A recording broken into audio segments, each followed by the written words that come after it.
Hi there, I'm Charlie, 20 years old, currently a level 4 football referee, which means I referee semi-professional football.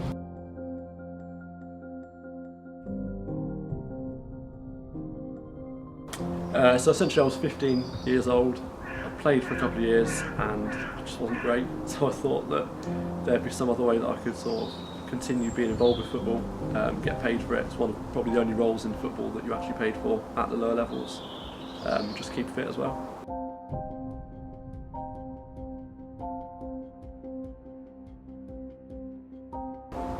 So I think it'd probably be someone like Howard Webb. Obviously I started when I was 15 back in 2012 and he had just refereed the World Cup final in 2010, so it was probably him who was sort of the key English referee as a figure at that point.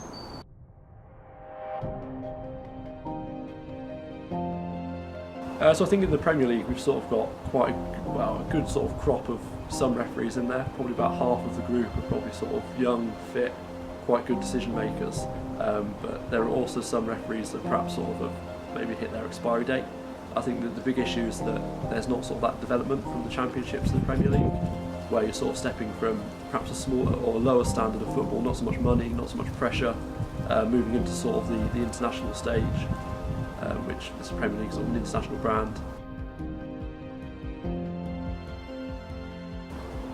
So I think it's a really interesting project.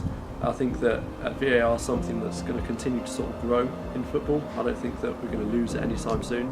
So I think that it's really good to sort of help people understand more about it and sort of develop an appreciation and understanding for what it is and what it does.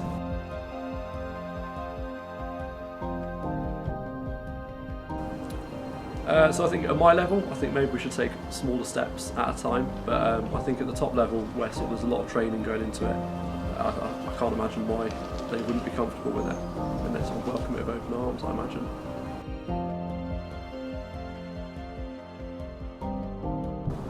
I think in some respects, but I think that the game's also got to adapt with technology and move with the times.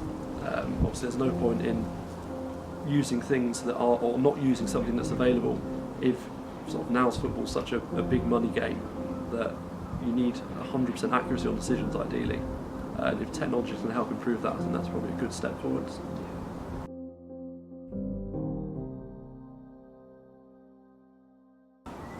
I think we've still probably got quite a key role to play. I can't imagine that they'll lose referees and just go purely to sort of video-based system. I think for the main part they're still going to be making 99% of the decisions, and then just the ones that might be incorrect I'll then review back on the video.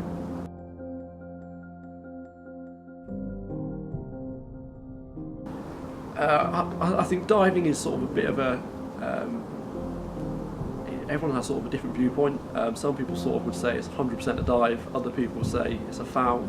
So I think that not everybody's going to be pleased with every decision. I think that it would potentially give a more sort of consistent decision, because you can sort of view more angles than just the one angle the referee would have.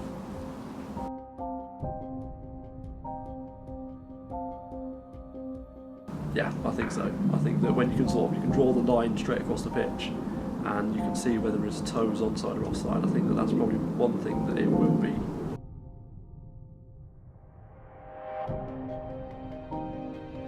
I think that's probably one bit that needs to be worked on a bit. I don't think the fans are involved enough in the process, especially if you're there watching it live. If you're on the TV, you've obviously got the commentators taking you through all the different camera angles.